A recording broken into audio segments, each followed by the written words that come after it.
അസ്സലാമു അലൈക്കും വറഹ്മത്തുള്ളാ. നമ്മൾ പലതരത്തിലുള്ള ശാപവാക്കുകൾ കേൾക്കാറുണ്ടല്ലേ. മനുഷ്യന്മാര് പരസ്പരം ശപിക്കും, അതുപോലെ തന്നെ മൃഗങ്ങളെ ശപിക്കും, മഴയെ ശപിക്കും, മനുഷ്യന്മാരിൽ തന്നെ മാതാപിതാക്കള് മക്കളെ ശപിക്കും. ഒരിക്കലും ചെയ്യാൻ പാടില്ലാത്തതാണ്. അതുപോലെ തന്നെ അമ്മായിയമ്മമാര് മരുമക്കളെ ശപിക്കും. എന്തിനേറെ ജനിക്കാൻ പോകുന്ന കുട്ടിയെപ്പോലും ശപിക്കുന്ന അമ്മായിയമ്മമാരുണ്ട്. അല്ലാഹു തആല കാത്ത് സലാമത്താക്കുമാറാവട്ടെ. ഇതിന്റെയൊക്കെ ഭവിഷ്യത്ത് എന്താണെന്നുള്ളത് ഒരു ഇത്തിരി പോലും അറിഞ്ഞിട്ടുണ്ടായിരുന്നെങ്കിൽ ഒരിക്കലും ഇതുപോലെയുള്ള ശാപവാക്കുകൾ ഉപയോഗിക്കില്ല. ഈ വീഡിയോ കാണുന്ന നിങ്ങളോട് എനിക്ക് ആദ്യമായി പറയാനുള്ളത്, നമ്മുടെ ഇടയിൽ ഒരുപാട് അധികരിച്ച് കാണുന്ന ഒരു വിഷയമാണ് ഈ ശാപവാക്കുകൾ ഉപയോഗിക്കുക എന്നുള്ളത്.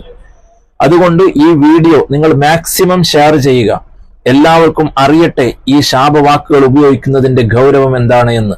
അല്ലാഹു തആല തൗഫീഖ് നൽകുമാറാവട്ടെ. ആമീൻ യാ റബ്ബൽ ആലമീൻ.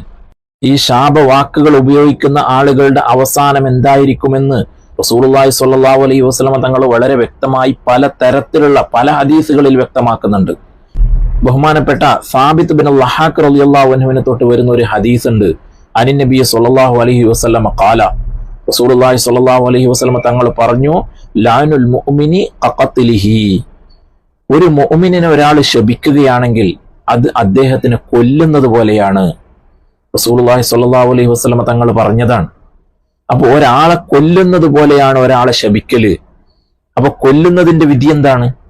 ഒരു മുഅ്മിനിനെ ഒരാൾ കൊന്നാൽ അയാൾ നരകത്തിലാണ്, കൊലയാളിയാണ്, അദ്ദേഹം നരകത്തിലാണ്.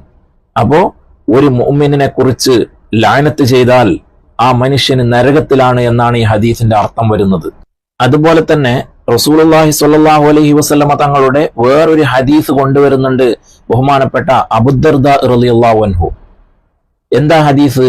ഇന്നൽ അബ്ദ, നിശ്ചയമായും ഒരു അടിമ, ഇദാ ലാന ഷൈഅൻ, ഒരു വസ്തുവിനെ ശപിച്ചാൽ, ഒരു മനുഷ്യനെ ശപിച്ചാൽ എന്നല്ല പറഞ്ഞത്, ഒരു വസ്തുവിനെ ശപിച്ചാൽ. ആ ഹദീസ് നീണ്ടുവരുന്ന ഹദീസാണ്, ഞാൻ അതിന്റെ അർത്ഥം പറഞ്ഞു തരാം. സാധാരണ മനുഷ്യര് തമ്മിൽ ശപിക്കാറുണ്ട്, ഒരിക്കലും പാടില്ല. അതിൽ തന്നെ വളരെ ഗൗരവമുള്ളതാണ് മാതാപിതാക്കൾ മക്കളെ ശപിക്കുക എന്നുള്ളത്. പലതരത്തിലുള്ള ശാപവാക്കുകൾ നമ്മൾ കേൾക്കാറുണ്ട്. നീ ഒരിക്കലും ഗുണം കുടിക്കാതെ പോട്ടെ, അല്ലെങ്കിൽ നീ നശിച്ചു പോട്ടെ, അല്ലെങ്കിൽ ഗുണം പിടിക്കാത്തവൻ ഇനി എന്തിനാണ്, ഇങ്ങനെ പലതരത്തില്. ഇത് പറയുമ്പോ ചില അമ്മായിമ്മമാരെ കുറിച്ച് പറയാതിരിക്കാൻ പറ്റില്ല. മരുമക്കളെ ശപിക്കുന്ന കൂട്ടര്. മരുമക്കളെ മാത്രല്ല, മരുമക്കള് ഗർഭിണിയാണെങ്കിൽ ആ വയറ്റിലുള്ള കുട്ടിയെ പോലും ശപിക്കുന്ന അമ്മായിമ്മമാര്. നിന്റെ കുട്ടി പോലും നിനക്ക് ഗുണം പിടിക്കാതെ പോട്ട് എന്നൊക്കെ പറഞ്ഞ് ശപിക്കുന്ന കൂട്ടര്. ഈ ശാപം ഈ കുട്ടിക്കോ ഈ മരുമോൾക്കോ കിട്ടുമോ? അല്ല, ഈ ശപിച്ച ആൾക്കാണോ കിട്ടുന്നത്?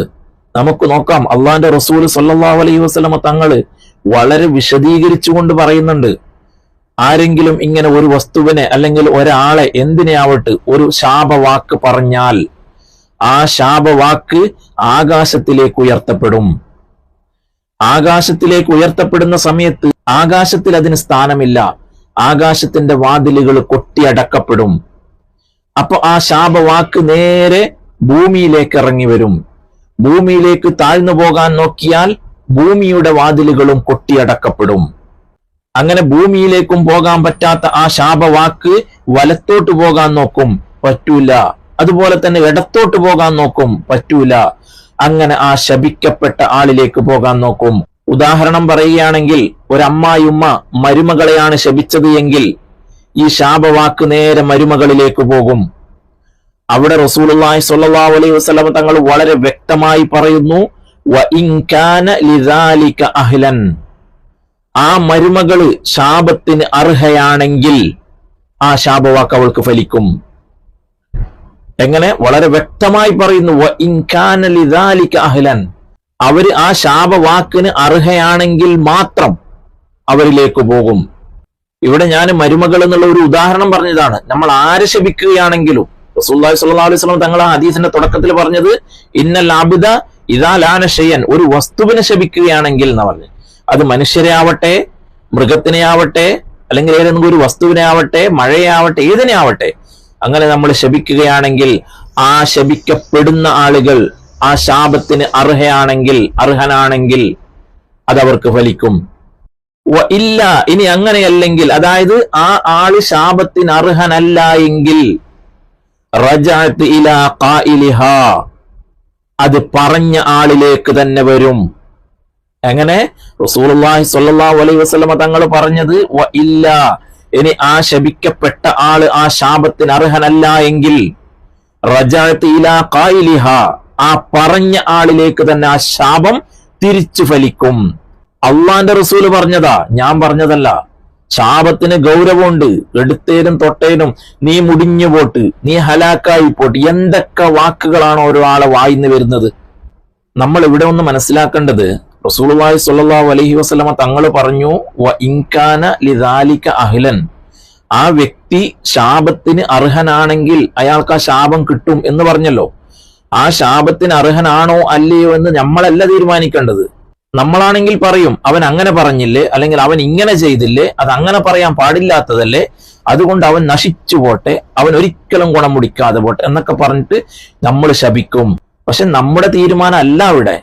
അള്ളാഹുവാണ് തീരുമാനിക്കുന്നവൻ അവൻ ശാപത്തിന് അർഹനാണോ എന്നുള്ളത്, അല്ലാതെ നമ്മുടെ കണ്ണുകൊണ്ട് കാണുന്ന കാഴ്ചപ്പാടിലുള്ള കാരണം അല്ല അവിടെ. അള്ളാഹുവിന്റെ അടുത്ത് അള്ളാഹു തആല നീതിമാനാണ്, അള്ളാഹു ആദിലാണ്. അപ്പൊ അള്ളാഹു നോക്കും അവൻ ആ ശാപത്തിന് അർഹനാണോ എന്ന്. എങ്കിൽ മാത്രമേ, അല്ലാതെ നമ്മൾ കാരണങ്ങൾ ഉണ്ടാക്കിയിട്ട് ശപിക്കുകയല്ല. നമുക്ക് ഇഷ്ടപ്പെടാത്ത കാരണങ്ങൾ അദ്ദേഹം ചെയ്തു എന്നുള്ളത് കൊണ്ട് അദ്ദേഹം കുറ്റക്കാരനായിരിക്കണമെന്നില്ല. അള്ളാഹുവിന്റെ അടുത്ത് അത് കുറ്റമാണോ, അതാണ് നോക്കാനുള്ളത്. അള്ളാഹുവിന്റെ അടുത്ത് കുറ്റമാണെങ്കിൽ മാത്രമേ അള്ളാഹുവിന്റെ അടുത്ത് അയാൾ ശാപത്തിന് അർഹനാവുകയുള്ളൂ. അല്ലെങ്കിൽ ആ ശാപം ശപിച്ച ആളിലേക്ക് തന്നെ തിരിച്ചു വരുമെന്ന് റസൂലുള്ളാഹി സ്വല്ലല്ലാഹു അലൈഹി വസല്ലമ തങ്ങൾ പറയുന്നു. ഇനിയെങ്കിലും നമ്മൾ സൂക്ഷിക്കണം. തമാശക്ക് പോലും ശപിക്കാൻ പാടില്ല. പ്രത്യേകിച്ച് ഉമ്മമാരോട്, അമ്മായിമ്മമാരോട് ഒക്കെ ഞാൻ പറയുന്നത്, ശാപവാക്കുകൾ ഉപയോഗിക്കാനേ പാടില്ല. ഇതാരിലായാലും റസൂലുള്ളാഹി സ്വല്ലല്ലാഹു അലൈഹി വസല്ലമ തങ്ങൾ ഹദീസിലൂടെ വളരെ വ്യക്തമായി കാണിച്ചു തന്നത് നമ്മൾ കണ്ടതാണ്.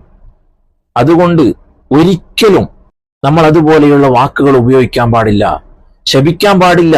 പ്രത്യേകിച്ച് മാതാപിതാക്കളോട് അള്ളാന്റെ റസൂൽ സ്വല്ലല്ലാഹു അലൈഹി വസല്ലമ തങ്ങൾ പറഞ്ഞത് മക്കൾക്ക് വേണ്ടി ദുആ ചെയ്യണമെന്നാ, ശപിക്കാനല്ല പറഞ്ഞത്, നന്നാക്കാൻ വേണ്ടി ദുആ ചെയ്യണമെന്ന്.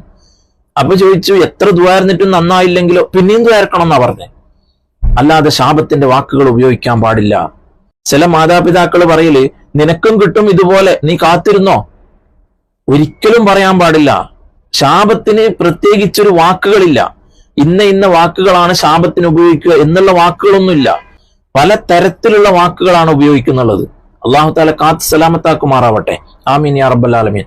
ഇനിയുമുണ്ട് ഒരുപാട് ഹദീസുകൾ. പരിശുദ്ധ ഖുർആനിന് ശേഷം നമ്മൾ ആധികാരികമായി എടുക്കുന്ന ഹദീസ് ഗ്രന്ഥമാണ് പരിശുദ്ധമായ സ്വഹീഹുൽ ബുഖാരി. സ്വഹീഹുൽ ബുഖാരിയുടെ 6047 ഹദീസ്, അത് വിശദീകരിച്ചുകൊണ്ട് ഫതുഹുൽ ബാരിയിൽ പറയുന്നുണ്ട്. ഫതുഹുൽ ബാരിയുടെ 12-ാം വാള്യത്തില്, ഒരാള് മറ്റൊരാളെ ശപിക്കുകയാണെങ്കിൽ അത് അദ്ദേഹത്തിന് സിഹ്ർ ചെയ്യുന്നത് പോലെയാണ്, മാരണം ചെയ്യുന്നത് പോലെയാണ്. നമ്മുടെ കാസർഗോഡ് ഭാഷയിൽ പറഞ്ഞാൽ മാട്ടം വെക്കുന്നത് പോലെയാണ്. കാരണം നമ്മൾ ആ ശാപവാക്കിലൂടെ നമ്മൾ ഉദ്ദേശിക്കുന്നത് അദ്ദേഹത്തിന്റെ നാശമാണ്. അത് തന്നെയല്ലേ സിഹ്റിലൂടെയും നമ്മൾ ചെയ്യുന്നത്. ഒരു മാട്ടം വെക്കലിലൂടെയും നമ്മൾ കരുതുന്നത് അത് തന്നെയല്ലേ, അദ്ദേഹം നശിച്ചു പോവുക എന്നുള്ളതല്ലേ. അതുകൊണ്ട് റസൂലുള്ളാഹി സ്വല്ലല്ലാഹു അലൈഹി വസല്ലമ തങ്ങൾ പറഞ്ഞത്, ഒരു വ്യക്തി പിന്നൊരാളെ ശപിക്കുക എന്നുള്ളത് അദ്ദേഹത്തിന് മാരണം ചെയ്യുന്നതിന് തുല്യമാണ് എന്നാണ്. എന്തൊക്കെയാണ് റസൂലുള്ളാഹി സ്വല്ലല്ലാഹു അലൈഹി വസല്ലമ തങ്ങൾ പല വിധത്തില്, പല തരത്തില്, പല അർത്ഥത്തില് പറഞ്ഞു. ആദ്യം പറഞ്ഞു ഒരു മനുഷ്യനെ കൊല്ലുന്നതിന് സമമാണ്. രണ്ടാമത് പറഞ്ഞു ഒരു മനുഷ്യന് മാരണം ചെയ്യുന്നതിന് തുല്യമാണ്. അതുമല്ല, ഈ ശപിക്കുന്ന ആളുകൾക്ക് അദ്ദേഹം ശാപത്തിന് അർഹനല്ല എങ്കിൽ അത് തിരിച്ച് ശപിക്കുന്ന ആളുകളിലേക്ക് തന്നെ വരുമെന്നും പറഞ്ഞു. ഇത് ഞാൻ നേരത്തെ പറഞ്ഞു, മനുഷ്യനെ മാത്രമല്ല, ഏതൊരു വസ്തുവിനെ ആയാലും മൃഗത്തിനെ ആയാലും, നമ്മുടെ വീടുകളിലുള്ള മൃഗത്തിനെ ഒന്നിനെയും ശപിക്കാൻ പാടില്ല. അതുപോലെ തന്നെ ഒരു ദിവസം അള്ളാന്റെ റസൂൽ സ്വല്ലല്ലാഹു അലൈഹി വസല്ലമ തങ്ങൾ സ്ത്രീകളെ വിളിച്ചുകൊണ്ട് പറയുന്നു, നിങ്ങൾ സ്വതക്ക അധികരിപ്പിക്കുക. കാരണം അള്ളാന്റെ റസൂൽ സ്വല്ലല്ലാഹു അലൈഹി വസല്ലമ തങ്ങൾ പറയുന്നു, ഇസ്രാ മിഅ്റാജിന്റെ രാത്രിയിൽ എനിക്ക് നരകം കാണിക്കപ്പെട്ടപ്പോ അതിൽ ഏറ്റവും കൂടുതലായി ഞാൻ കണ്ടത് സ്ത്രീകളെയാണ്. അതുകൊണ്ട് നിങ്ങൾ സ്വതക്കകൾ അധികരിപ്പിക്കുക എന്ന് പറഞ്ഞപ്പോ ഒരു സ്ത്രീ ചോദിച്ചു, അല്ല നബിയെ, അങ്ങനെ സ്ത്രീകളെ കൂടുതലും നരകത്തിൽ കാണാൻ കാരണം എന്താണ്? അപ്പോ അള്ളാന്റെ റസൂൽ സ്വല്ലല്ലാഹു അലൈഹി വസല്ലമ തങ്ങൾ പറഞ്ഞത് തക്സുർനൽ ലഅന വതക്ഫുർനൽ അശീർ, ശാപവാക്കുകൾ കൂടുതൽ ഉപയോഗിക്കുന്നതും സ്ത്രീകളാണ്. അതായത് ശപിക്കുന്നതിൽ കൂടുതലും സ്ത്രീകളാണ്. അതുപോലെ തന്നെ വതക്ഫുർനൽ അശീർ, ഭർത്താക്കന്മാർക്ക് നന്ദി കേട് കാണിക്കുന്നതും സ്ത്രീകളാണ്. അതുകൊണ്ടാണ് ഞാൻ കൂടുതലും സ്ത്രീകളെ നരകത്തിൽ കണ്ടത് എന്ന് റസൂലുള്ളാഹി സ്വല്ലല്ലാഹു അലൈഹി വസല്ലമ തങ്ങൾ വിശദീകരിച്ചു കൊടുക്കുകയാണ്. അള്ളാന്റെ റസൂൽ സ്വല്ലല്ലാഹു അലൈഹി വസല്ലമ തങ്ങൾ പറഞ്ഞ ഹദീസിനെ ഞാൻ പഠിക്കുകയും നിങ്ങൾക്ക് ഓർമ്മപ്പെടുത്തുകയും ചെയ്തത് മാത്രമാണ് ഇവിടെ. അല്ലാതെ ആരെയും വിഷമിപ്പിക്കാൻ വേണ്ടിയോ ആരെയും ബേജാറാക്കാൻ വേണ്ടിയോ പറഞ്ഞതല്ല. അതുകൊണ്ട് ആരെങ്കിലും ഇങ്ങനെ ശാപവാക്കുകൾ ഉപയോഗിക്കുന്നുണ്ടെങ്കിൽ സൂക്ഷിക്കുക. ആ ശാപവാക്കുകൾ ശപിച്ച ആളിലേക്ക് തന്നെ തിരിച്ചു വരുമെന്ന് റസൂലുള്ളാഹി സ്വല്ലല്ലാഹു അലൈഹി വസല്ലമ പറഞ്ഞത് പിന്നെയും പിന്നെയും ഞാൻ ഓർമ്മപ്പെടുത്തുകയാണ്. അല്ലാഹു സുബ്ഹാനഹു വ തആല നമ്മെ എല്ലാവരെയും നന്നാക്കി തരുമാറാവട്ടെ. ഈമാനോടുകൂടി ജീവിച്ച് അല്ലാഹു തആല ഇഷ്ടപ്പെട്ട അടിമകളിലായി ജീവിച്ച് ഈമാനോടുകൂടി അല്ലാഹു തആല മരിപ്പിക്കുമാറാവട്ടെ. ആമീൻ യാ റബ്ബൽ ആലമീൻ. അസ്സലാമു അലൈക്കും വറഹ്മത്തുള്ളാഹി.